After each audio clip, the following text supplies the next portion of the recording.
Welcome back to the Madison Cove High School Coaches Show. I'm here with head football coach and athletic director, Coach Carmikle. How you doing today? Good. How are you? Good. Thank you for being with us. Great win last Friday night at home against Mount Ida, 12-0. All those points came in the fourth quarter. That was one definitely fun quarter to watch. How do you think that fourth quarter played out? Yeah, I told the guys at the end of the third quarter that this is why we push ourselves so hard in the off season and the summertime is for a fourth quarter like this. And we told Brett we were fixing to ride him to a win, and we played great defensively. Obviously, recovering that kick was huge, and really started executing in the fourth quarter, and were able to take control of the game and finish them out. What about that defense to allow Mount Ida to no points the entire game?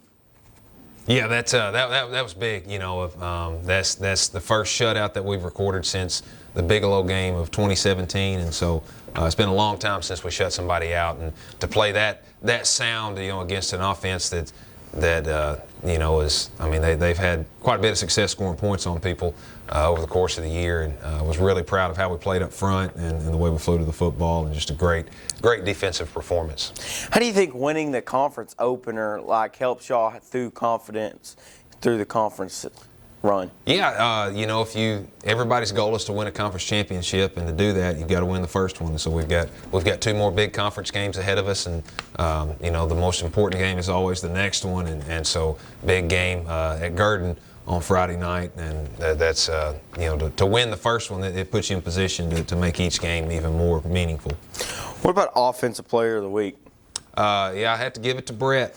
He had 22 carries for 132 yards and a touchdown, and 15 of those carries came in the fourth quarter, and so was real proud of the way that he ran the football, and would probably give the Offensive Player of the Week to Brett. What about defense? Defensively, Luke Harper led the team in tackles. I had 13 tackles, and Mount Ida, they run the dive really, really well, and those defensive ends, their job was to tackle the dive, and Luke's job was to tackle that dive all night, and had 13 tackles, and Brett and Jacob Hawthorne both had several tackles, and Austin Oates had a good night on the defensive line, but would give the Defensive Player of the Week to Luke. And as you said earlier in the show, you do have next week on the road at Gurdon. Gurdon is a very physical team. They play physical. They run a pretty heavy wishbone offense. How are you planning to contain that on defense? Yeah, it'll be a real similar plan to what it was against Mount Ida. The same style of football. They're going to line up and run right at you, so we've got to control the line of scrimmage. On the defensive line, our linebackers have to play downhill, and we've got to do a good job of setting the edge when they try to get outside. And, football's all about blocking and tackling and taking care of the ball every week, and so that'll be a big task for us defensively, stopping that wishbone. I know they do have a couple pretty good running backs in number 3 and number 7. Is that pretty much all their offensive studs they have, or are they pretty well-rounded, talented-wise? They're pretty balanced. They've got two humongous offensive linemen that they run behind, and so we've got to play low especially on that side of the football, and get off the ball. Those backs, you can't let them break free, or they're probably going to score, and so we've got to keep them bottled up and contained. And then when they do get in passing situations, they've had success. They've got two big, tall tight ends that they'll throw the ball to, and the quarterback does a good job getting out to them. So we've got to be well-rounded in all 11 spots defensively. What about defensive studs? Yeah, their defensive line is pretty good.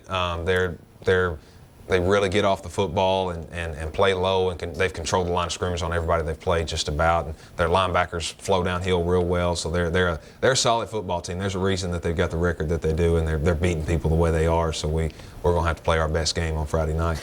All right. Well, it's a great time meeting with you once again, and we will see how it goes Friday night in Gurdon. Welcome back to the Madison Cove High School Coaches Show. This week's special guest is senior running back Brett Williams. How you doing today, Brett? I'm doing great. All right. What a fourth quarter you really had, and what a game you had Friday night against Mount Ida. What gave you the motivation to run like you did in that fourth quarter? Well, last week, or the week before, we did very poorly on offense, I'd say. We turned the ball over about 5 times.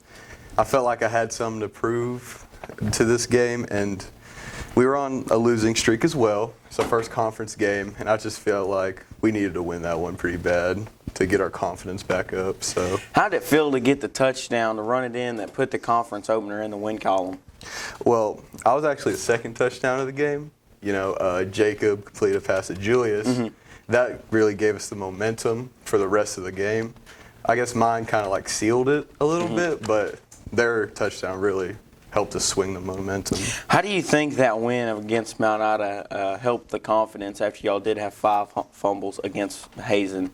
Oh, it helped. It helped a lot. It really just shot up our confidence because we knew it was just a fluke game. Basically, we could do what we wanted on offense. I mean, we should have had a little more, but we got it fixed. So.